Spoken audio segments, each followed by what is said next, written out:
Soy Fernando Díaz Villanueva, hoy es 24 de febrero de 2022 y esto es La Contracrónica.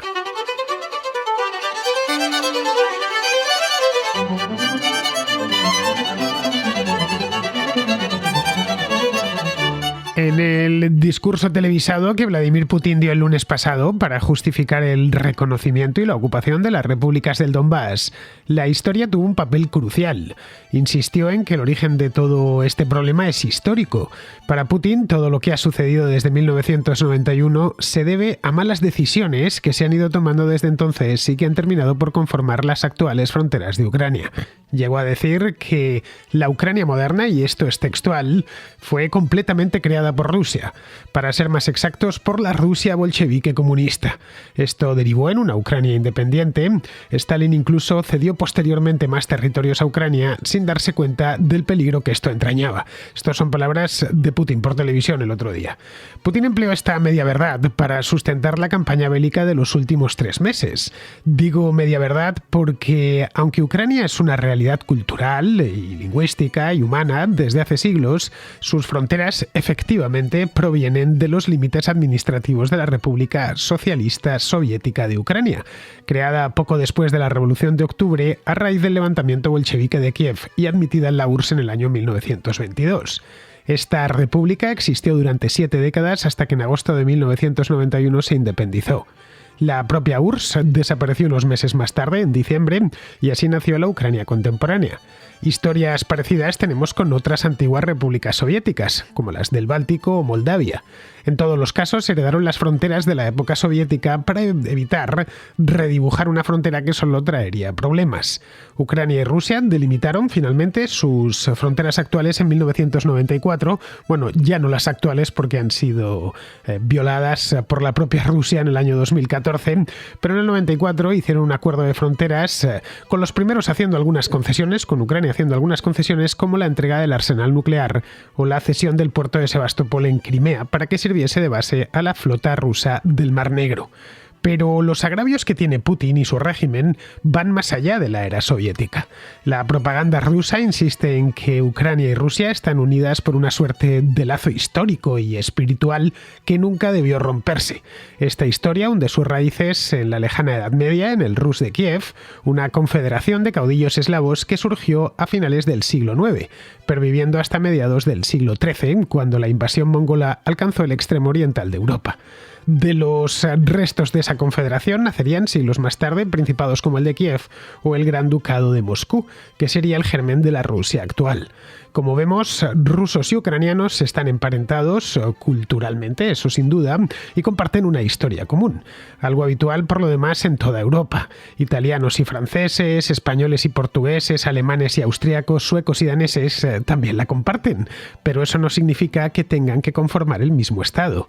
Vamos hoy en la Contracrónica, vamos a dar un repaso sobre la historia de ambos países para entender cómo han llegado a ser lo que hoy son.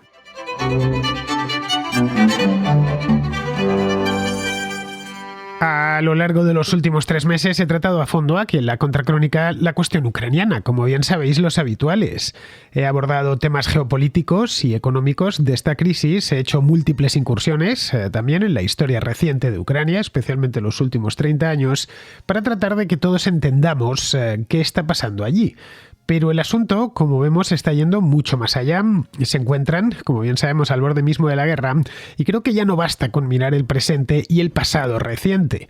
Los elementos culturales, históricos y religiosos del conflicto entre Rusia y Ucrania se remontan a mucho antes del año 1990, por lo que habría que hacerse preguntas fundamentales en este aspecto, aun a riesgo de meterme en los predios de la contrahistoria, pero teniendo en cuenta que ambos programas son míos y que se llaman casi igual, creo que podemos hacer esta incursión contrahistórica en la Contracrónica que la verdad nos ayuda a explicarnos mucho mejor qué es lo que está pasando en aquel lugar del mundo.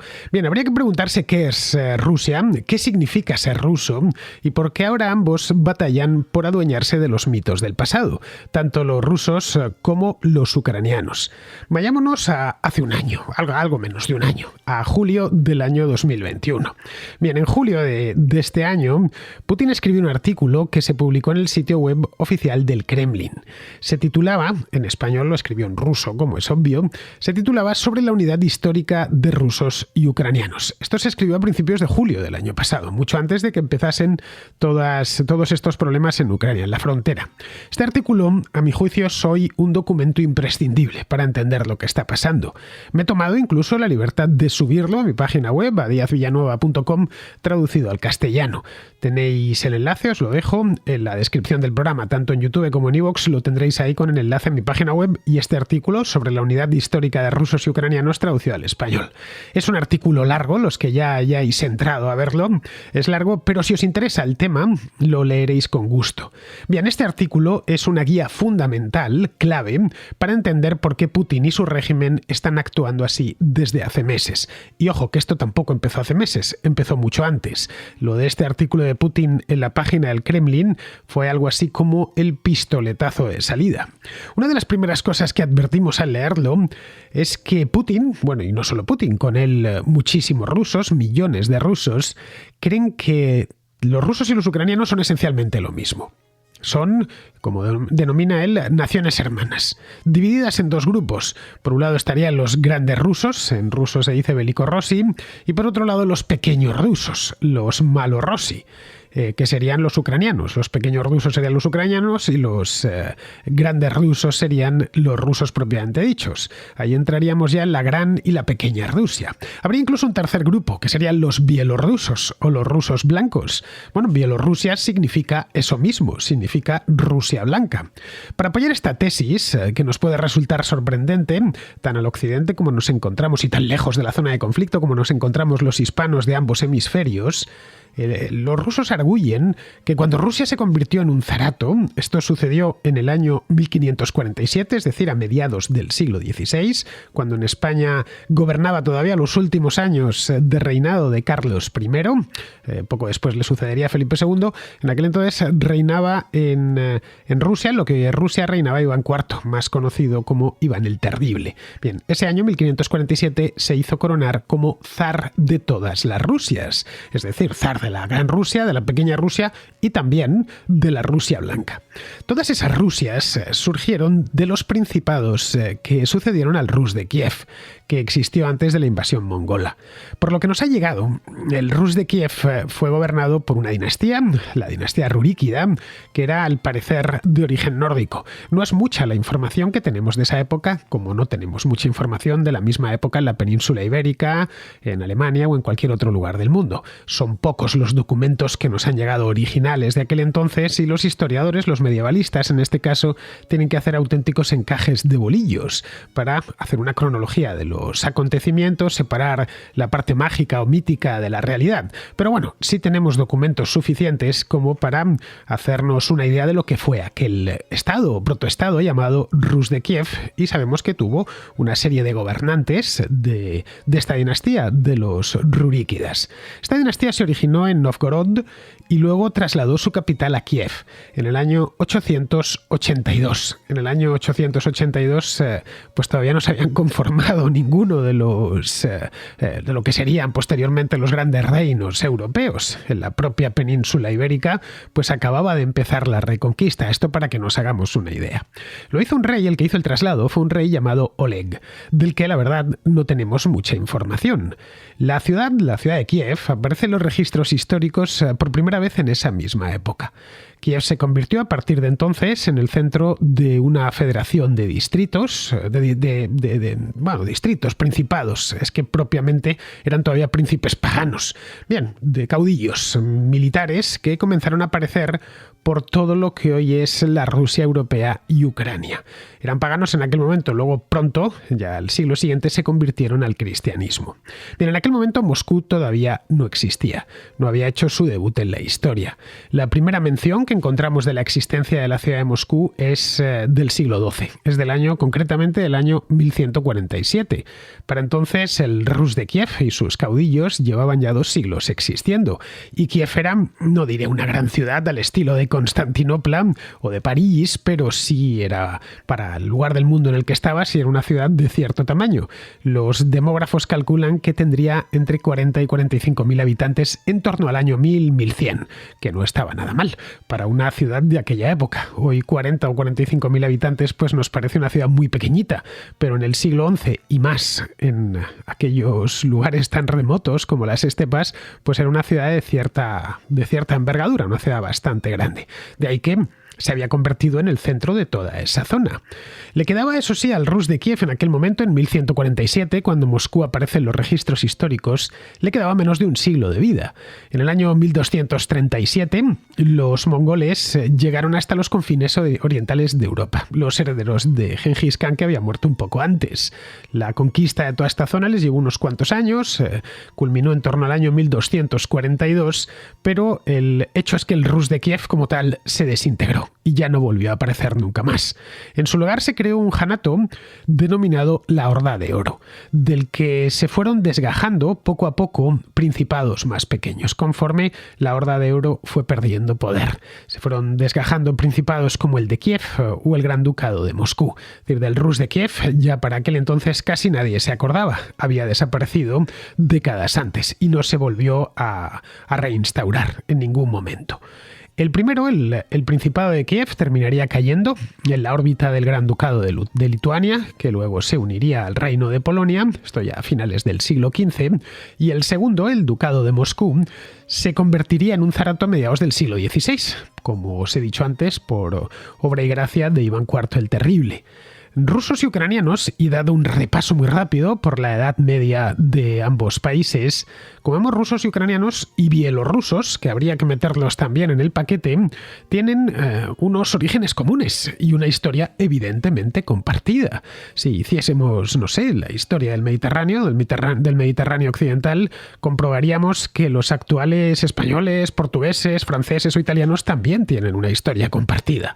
Es lógico porque está muy cerca. De hecho, españoles, portugueses, franceses e italianos hablamos lenguas muy similares, de ahí que no tengamos demasiado problema los españoles en entender el portugués, en entender el italiano y en cierta medida hasta en entender el francés, sobre todo cuando nos lo presentan escrito, y es porque vienen en todos los casos de la misma lengua madre, que es el latín.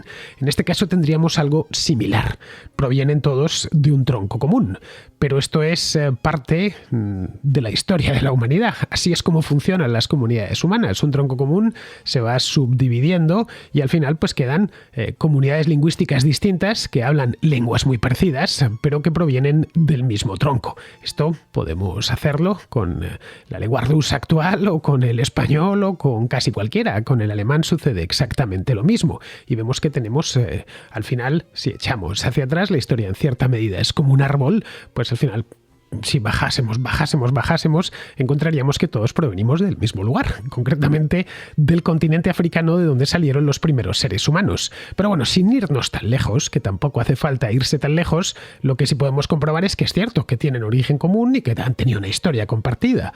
Esto hace que la relación de Rusia con Bielorrusia y Ucrania sea muy diferente a la que les une y les ha unido con otras antiguas repúblicas soviéticas, como podría ser Kazajistán o Estonia, ya en el Báltico, o Georgia en el Cáucaso.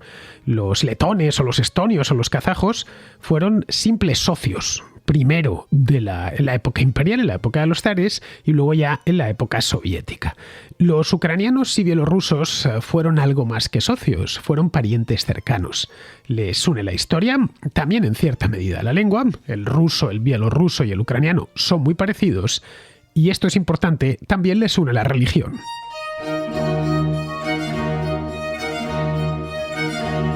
La religión quizá hoy no sirva demasiado para hacer análisis políticos, pero en el año 1000 era un dato fundamental, también en el 1500, incluso en el año 1700. Pues bien, mucho antes de eso, en el año 988, uno de los reyes más famosos del Rus de Kiev, uno de estos caudillos del Rus de Kiev, uno muy poderoso y muy recordado en Ucrania, tiene una gran estatua ahí en la propia Kiev, llamado Vladimiro el Grande. En la iglesia ortodoxa se le conoce como San Vladimiro. Bueno, Bueno, pues este hombre se ordenó que le bautizasen y se convirtió al cristianismo. Y obligó a partir de ahí a todos los príncipes, que eran vasallos suyos, a hacer lo propio. Y junto a los príncipes, pues que lo hiciese toda la población, que no debía ser muy numerosa, de esa zona del mundo. En el año 1000, abandonar el paganismo y hacerse cristiano tenía sus implicaciones. Implicaba, por ejemplo, que las potencias de la época, en esa zona concretamente, que eran el Imperio Bizantino o el Sacro Imperio Romano Germánico, les retirasen automáticamente el calificativo de bárbaros paganos y permitiesen, por ejemplo, que princesas alemanas o que princesas bizantinas contrajesen matrimonio con los príncipes de Kiev. El elemento religioso, ya digo, es fundamental, porque daría forma tanto a la cultura ucraniana como a la cultura rusa.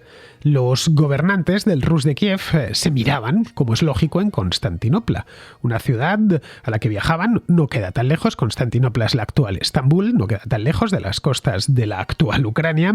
Comerciaban mucho con ella, la admiraban por su magnificencia.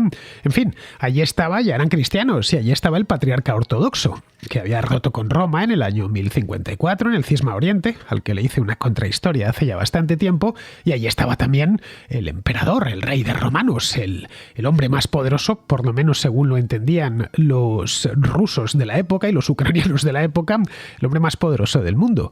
En Europa la verdad es que la barbarie siempre habitó en el norte y la civilización en el sur. Esto, por cierto, sigue siendo así en muchos ámbitos todavía, ¿eh? Y han pasado de aquello 1000 años, como en el de la gastronomía, por ejemplo. No es lo mismo comer en un restaurante de Helsinki que hacerlo en uno de Roma o de Venecia, bueno, o de la misma Barcelona. Pero bueno, volviendo sobre este tema, esa confederación, como os decía antes, desapareció con la invasión mongola a mediados del siglo XIII. Cuando esos principados eslavos comenzaron ya a recuperar el aliento y la independencia, un siglo más tarde, la que cayó fue la propia Constantinopla, a manos de los turcos otomanos en el año 1453. En aquel entonces, Kiev era una ciudad mucho más pequeña de lo que lo había sido en torno al año 1000, una ciudad casi en ruinas, y el principado en torno al cual se había formado el Rus de Kiev terminó siendo absorbido por lituanos y polacos, que no quedan muy lejos. Fue en esa época cuando aparece el término Ucrania, el nombre Ucrania, que es algo que algunos me habéis preguntado. Bien, he tenido que investigar porque ni siquiera yo lo sabía, así que he aprovechado estas semanas de obsesión personal con el tema ucraniano y he conseguido adivinarlo. Hay dos teorías sobre el nombre. La primera asegura que tras la anexión polaca del Principado de Kiev, los polacos empezaron a denominar a toda esa zona, ya en pleno siglo XVI estamos hablando, empezaron a denominarla Ucrania, que en eslavo antiguo significa tierra de frontera. Visto desde Polonia, Ucrania, pues sí, efectivamente, es una región fronteriza con la estepa y con los dominios de los tártaros. La otra teoría, que es por cierto la que prevalece dentro de Ucrania, es que en ucraniano y eslavo antiguo hay una diferencia entre las palabras Ucraina, empezada por ou, y Okraina. Ambas palabras provienen de kraj, que significa frontera en eslavo antiguo.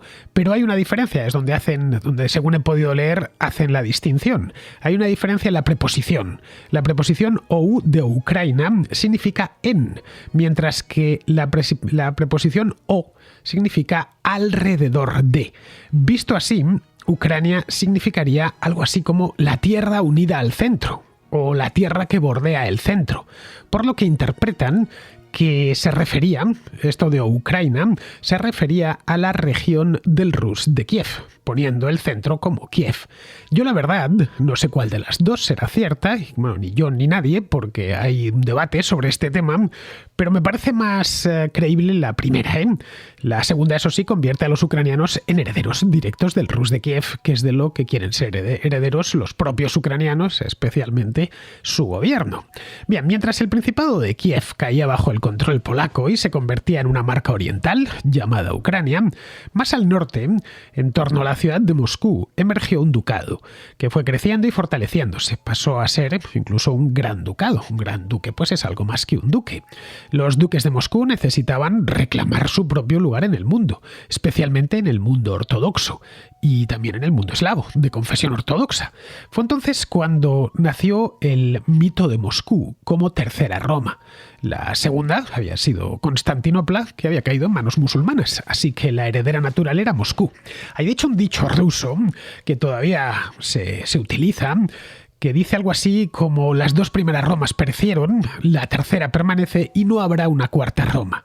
Para afianzar esa idea, los duques de Moscú se hicieron llamar zares a partir de 1547. Un título que proviene directamente de César. La idea funcionó bastante bien y fue muy beneficiosa para legitimar el poder moscovita. Su duque era realmente el zar, era el César, y el patriarca de Moscú era el de Constantinopla. Ya tenía los elementos de una Roma, un papa y un emperador. Es decir, que el zar era algo así como el heredero directo de Octavio Augusto, el primer emperador de Roma, y el otro, el patriarca de Moscú, era el heredero directo de San Pedro. Pero claro, aquí surgió un pequeño problema. Si para reinar en Roma necesitas, para ser el rey de Roma o el emperador de Roma, necesitas llevar el título zar, para ser llamado zar necesitas reinar sobre todo el antiguo Rus de Kiev. El significado cultural, histórico y religioso del Rus de Kiev era demasiado grande como para ignorarlo.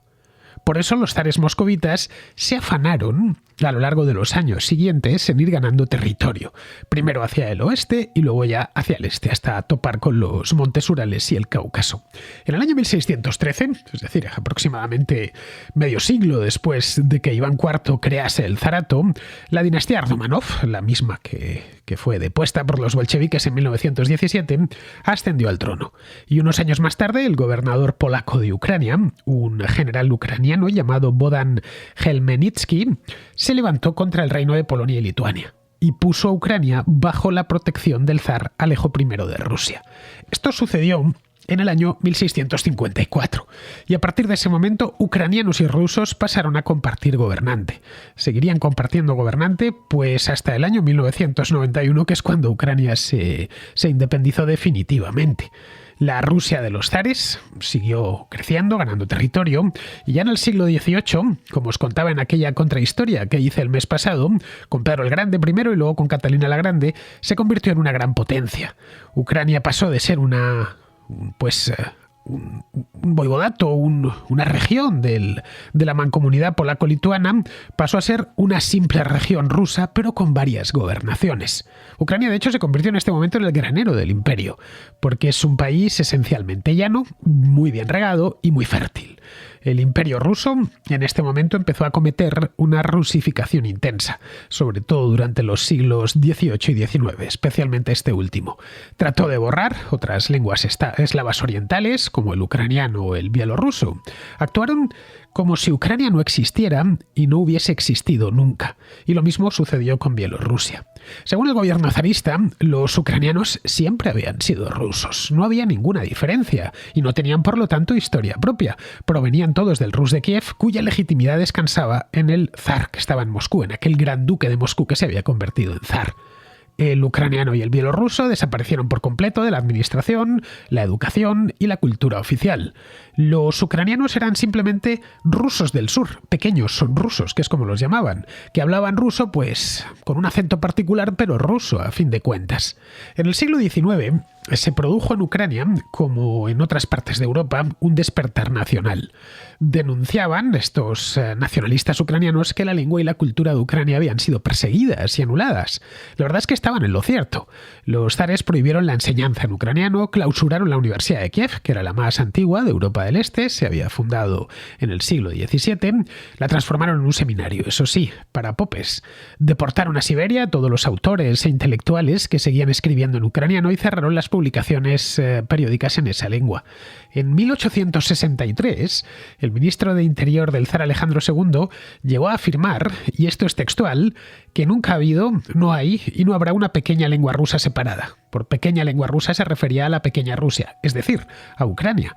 El nacionalismo ucraniano era una amenaza para el mito de la fundación de Rusia. Una amenaza que ponía en tela de juicio la primacía de Moscú, de su patriarca y de la propia figura del zar. Con la Revolución de Octubre, la caída de los zares, parecieron cambiar las tornas. Algunos bolcheviques simpatizaban con la causa ucraniana, pero no querían separar a Ucrania del nuevo Estado. Soñaban con Rusia y Ucrania unidas bajo el nuevo ideal soviético. Pero ese idealismo pronto se esfumó, no duró mucho, ¿eh? Stalin tenía especial manía a los ucranianos, a quienes consideraba granjeros pequeño-burgueses, refractarios totalmente a la revolución. Fue él quien desató el Holodomor, la gran hambruna ucraniana de 1932 y 1933, que mató a 5 millones de personas, de ucranianos, de hambre. Durante el estalinismo, la cultura ucraniana fue de nuevo reprimida, como en tiempos de los zares, y se intensificó la asimilación forzosa. Se volvió a prohibir la enseñanza en ucraniano en las escuelas y, bueno, de hecho, muchos colegios fueron cerrados. Tras morir Stalin, se hizo con el poder Nikita Jrushchov, que, aunque de origen ruso, se había criado en Ucrania. Había sido, de hecho, el primer secretario del Partido Comunista de Ucrania durante unos años, por lo que era partidario, por experiencia propia, se había criado en el Donbass, por cierto, de conceder cierta autonomía a las repúblicas y más concretamente a Ucrania. A este proceso se le bautizó como normalización. En el 57, por ejemplo, se instauraron los consejos económicos regionales. La República Socialista Soviética de Ucrania pudo también aprobar sus propias leyes en la materia, siempre que fueran compatibles con la legislación soviética. Kiev, por lo demás, se convirtió en una capital soviética arquetípica, indistinguible de cualquier gran ciudad rusa. Su papel histórico fue minimizado, ignorado, porque no encajaba en la narrativa imperial soviética. Ese imperio, el imperio soviético, pasó a mejor vida hace ya 30 años, pero la idea de la Gran Rusia ha permanecido. Ucrania se separó en 1991 y constituyó su propio Estado sobre la anterior República Socialista Soviética, lo que dejaba comunidades de habla rusa repartidas por todo el país, especialmente en el este de Ucrania. Las relaciones con Rusia empezaron siendo buenas al principio, pero han ido con los años empeorando. A eso no ha sido ajeno Vladimir Putin, que tan pronto como se afianzó en el poder, empezó a presentarse como la reencarnación misma del zar. Ahí tenemos sus discursos o la anexión de Crimea, que calificó como regreso a casa de los crimeanos. Se vale además de toda la simbología imperial, las águilas bicéfalas, los sobredorados, cierta escenografía monárquica que hace las delicias de muchos rusos. Tiene, como los antiguos zares, además, a la Iglesia Ortodoxa de su lado, apoyándole sin fisuras, algo que él corresponde presentándose como el primer creyente de Rusia, el más beato de todos. Junto a esto, quiere rescatar también la gloria de la época soviética, cuando Rusia era una potencia mundial que derrotó a la Alemania nazi y que se miraba cara a cara con Estados Unidos mientras ninguneaba a británicos y franceses. Tiene que reafirmar los viejos mitos y valores imperiales, ya sea en su variedad blanca, es decir, zarista, o en su variedad roja, soviética. Y para hacer eso ha de tener a Kiev bajo su control. Después de todo, fue el Rus de Kiev, restaurado, el que se convirtió en Rusia, la tercera Roma. Ucrania, sin embargo, ha seguido su propio camino, reclamando el Rus de Kiev como su legado. Se ha alejado de Moscú y ha conseguido la autocefalia de su propia Iglesia Ortodoxa. Todo esto va en contra de la mitología imperial rusa. Esos mitos imperiales son los que definen a Rusia, incluso son los que definen lo que significa ser ruso. Sin ellos, Rusia simplemente deja de ser Rusia a los ojos de muchos. Putin está convencido de que si se retira ese pegamento social, entonces Rusia se fragmentará nuevamente. Ucrania enfrenta un problema similar. Sienten que ellos, y no los rusos, son los verdaderos herederos del Rus de Kiev, los depositarios de la legitimidad original. Quizá lo mejor es que se aparten de esa idea venenosa de la cabeza, esa idea que justifica el presente sobre una confederación de caudillos paganos que existió hace más de 1000 años, y de la que no tenemos demasiada información, como os decía al principio. La oposición bielorrusa en esto lo tiene más claro. No aceptan la narrativa rusa, y por eso exhiben una bandera con 3 bandas, blanca, roja y blanca, que es muy diferente a la bandera oficial del Estado. Es una bandera que proviene directamente del estandarte real del reino polaco-lituano al que perteneció lo que es hoy Bielorrusia. Eso es básicamente una burla hacia el nacionalismo ruso, al tiempo que les vincula con Occidente y no con Moscú. Y así, entre unas cosas y otras, el conflicto continúa y continuará, mientras Rusia quiera llamar Rusia a sí misma y a todos los descendientes del lejano Rus de Kiev, ignorando el idioma y la cultura de sus habitantes. Podemos ahora abordar los problemas económicos que creamos oportuno, dar garantías de seguridad, firmar nuevos acuerdos, pero el problema original seguirá ahí. Ese solo se podrá resolver con un proyecto completamente nuevo, que no rebusque en mitos históricos la legitimidad de los estados actuales. No lo sé, tal vez sea la hora, o haya llegado la hora de que caiga la tercera Roma, que nunca existió. Roma. Lo que se dice Roma, solo hay una, y esa no está en la estepa, sino junto al mar Mediterráneo. Vamos con la contrarréplica, que hoy es monográfica de Ucrania. Empezamos con Carlos, que pregunta por el papel de la Unión Europea en todo esto. Acabo de oír la contracrónica de hoy de Putin del Paso. Y bueno, en concreto me gustaría preguntarte sobre el rol que ha tenido la Unión Europea, o más bien el rol que no ha tenido en todo este fregado. Porque, bueno, a Ursula von der Leyen ni está ni se la espera, o ni ha estado ni se la ha esperado en ningún momento en ninguna de las negociaciones con Putin. Y bueno, no solo eso, sino que en ningún momento las dos grandes economías de Europa, Francia y Alemania, han tenido ninguna intención de ceder ese tipo de rol de representación en la Unión Europea. Es decir, a la hora de poner sanciones es la Unión Europea, pero a la hora de hablar es Macron y Scholz los que van, ¿no?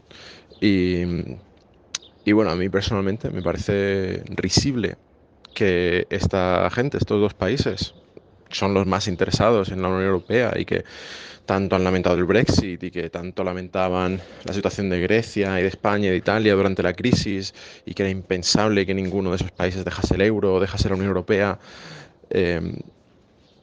que ahora pues no, ahora son ellos como países individuales los que tratan con Rusia. Y bueno, me gustaría ver qué opinas tú de todo esto, porque la verdad es que la Unión Europea, en la situación actual, al menos a mí lo que me parece es que es simplemente un instrumento para mejorar la economía de Francia y Alemania, que les interesa cuando les permite financiarse muy barato con el euro y les permite exportar sus productos de forma muy barata y conseguir talento barato de otros países, pero a la hora de la verdad, a la hora de hacer de verdad economía, política mundial, política global, no, para eso no les interesa. Para eso es Macron el que va allí en persona a hablar con Putin. Y bueno, me gustaría ver cómo lo ves, porque yo personalmente me resulta muy decepcionante. Pensaba, quizás cuando era más joven, era más positivo que la Unión Europea iba a tener un rol creciente en el mundo y que iba a ser cada vez más unión.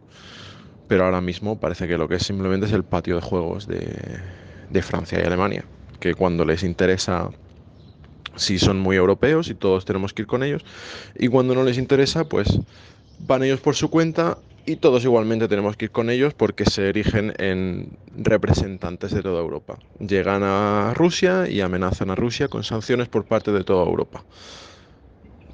Que no me malinterpretes, yo estoy de acuerdo con sancionar a Rusia por sus agresiones. No me parece bien que invadan lo que no deben, pero tampoco me parece bien que Macron vaya a Rusia a representar a los españoles, a los italianos, a los checos, a los griegos, a los portugueses, etc., ¿no? Macron representará a los franceses, pero por alguna razón todos lo seguimos cuando es él el que define las sanciones con Rusia. La Unión Europea no es un Estado propiamente dicho, Carlos. Es una confederación, una suerte de confederación que ha puesto una serie de cosas en común. Entre ellas no se encuentra la política exterior, ¿eh? Hay una especie de ministro de Exteriores europeo llamado Alto Representante de la Unión Europea para Asuntos Exteriores y Política de Seguridad. Como tiene un título tan largo, pues tuvieron que abreviárselo. Se le conoce más como Mr. Pesk, que ahora es un español, es Josep Borrell. Pero sus competencias, como bien sabes, son muy limitadas. Al final, los grandes asuntos se despachan entre Francia y Alemania, que son los dos países principales.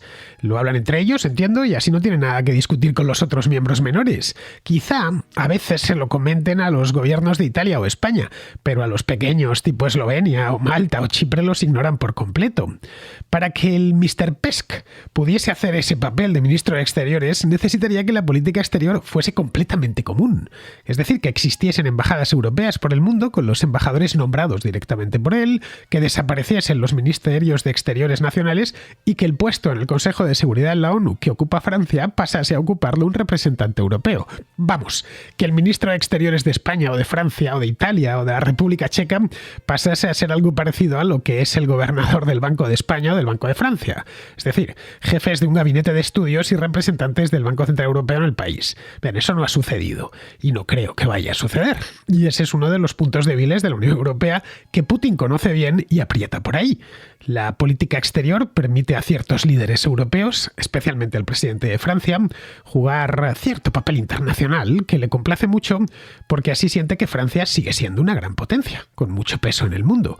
También les permite favorecer sus propios intereses, así que, sinceramente, creo que esto no va a cambiar. Bien, vamos a continuar. Vamos con José Ramón de Albacete, que quiere responder a Gael, que intervino ayer con una nota a favor de Putin. Y bueno, mi nota de voz va referente al tema de Rusia. Ayer, sobre todo para contestar a uno de tus contraescuchas, el que se llama Gael, quería comentar varias cosas. Voy a intentar ser breve.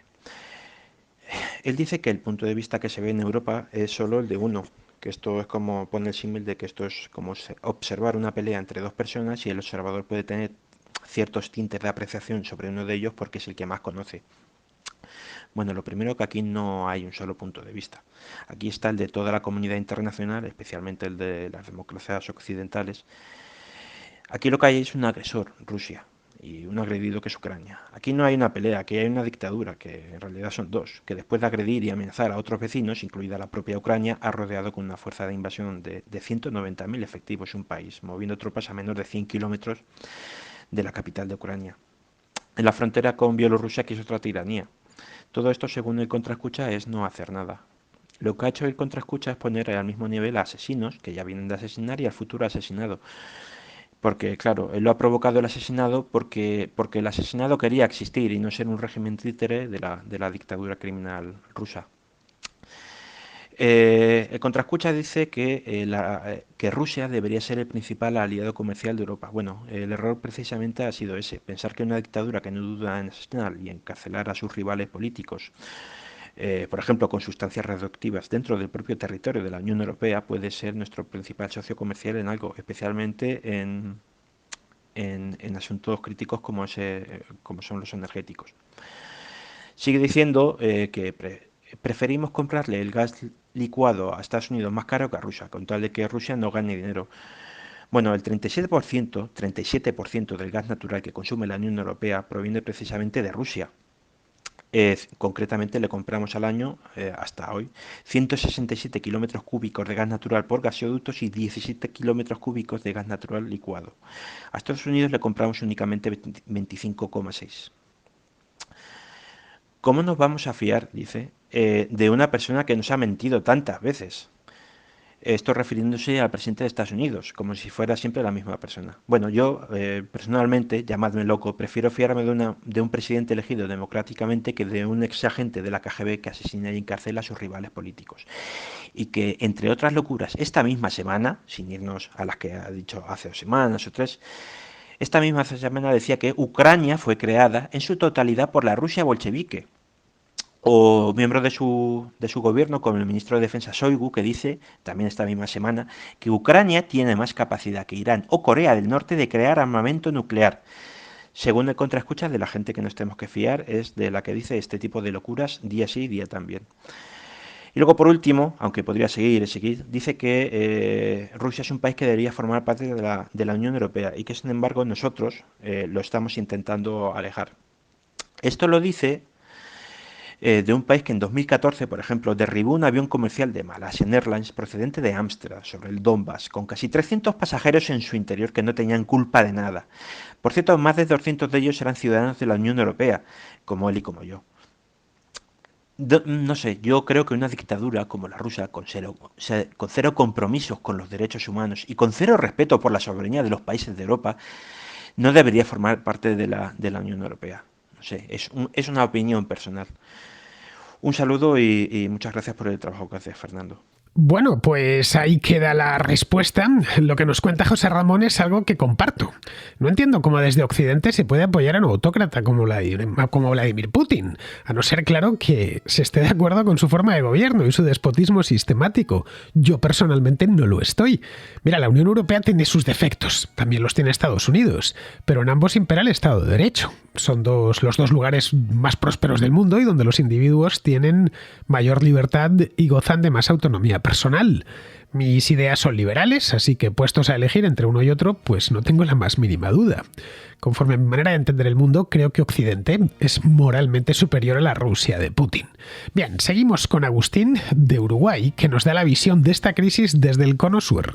Quería comentar acerca del tema de Ucrania y Rusia, por lo menos cómo se ve desde acá, desde este lado del mundo, desde Sudamérica, Uruguay. A mí me da la impresión de que Putin lo que está haciendo es aprovechando el momento.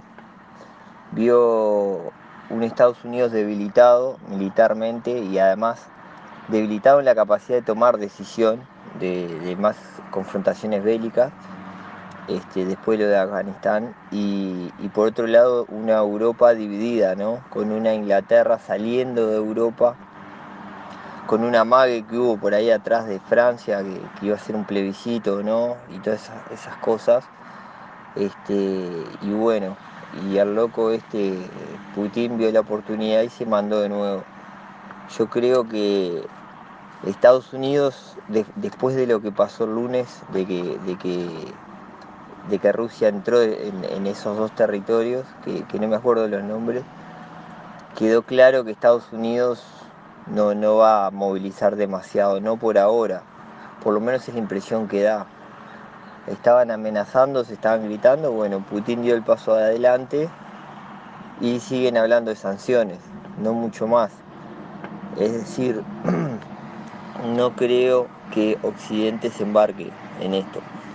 Más allá de que el griterío va a estar, la puja va a estar, las noticias van a estar, pero no veo que a Estados Unidos le interese presionar más allá de lo que son las sanciones.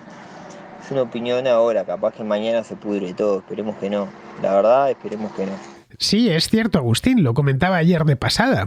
Tras el pavoroso 2020 que vivió Estados Unidos, con la crisis social y política que atravesó, ya sabes, el Black Lives Matter, las elecciones, etc., eso sumado al fiasco de Afganistán ya en 2021 y a los problemas que tiene la Unión Europea, que ya sabes, habla mucho, pero hace poco, pues Putin pensó que su adversario estaba débil y dividido, y que había llegado el momento de dar el paso e hincar el diente a Ucrania. No se esperaba, estoy convencido, una reacción así. Ignoraban algo elemental, y es que una fiera sigue siendo una fiera incluso cuando está durmiendo. Bien, vamos ahora con Ignacio, que es de Badajoz, que me pregunta por Pedro Baños. Buenos días, Fernando, y buenos días o noches al resto de los contraescuchas. Mira, te quería hacer una pregunta. Si habías escuchado alguna vez hablar a Pedro Baños, el coronel español, que la verdad que con todo esto el tema de Ucrania está saliendo mucho en televisión y en otros medios. Y era para preguntarte porque escuchándote a ti, parece o me da la sensación de que, bueno, que lo de Rusia con Ucrania y lo de Putin parece más un órdago y chulería que poder real. Y en cambio, si escuchas a Pedro Baños, la sensación cambia un poco, a todo lo contrario y vamos, algo más, algo más que se repite o la sensación que a mí me da que se repite en los últimos tiempos de que no hay nada que quede zanjado o que haya una opinión unánime, que de todos los temas actuales a día de hoy hay dos puntos de vista, incluso, por ejemplo, en concreto con Pedro Baños, y escuchándote a ti, los argumentos son sólidos, o por lo menos eso parece a alguien que no tiene, como yo, por ejemplo, que no tiene todos los datos ni todo el tiempo para informarse y a todas las fuentes, y que bueno, que incluso intentando informarse un poco, pues lógicamente, dependiendo a quién escuche, tiene a cabo una sensación u otra.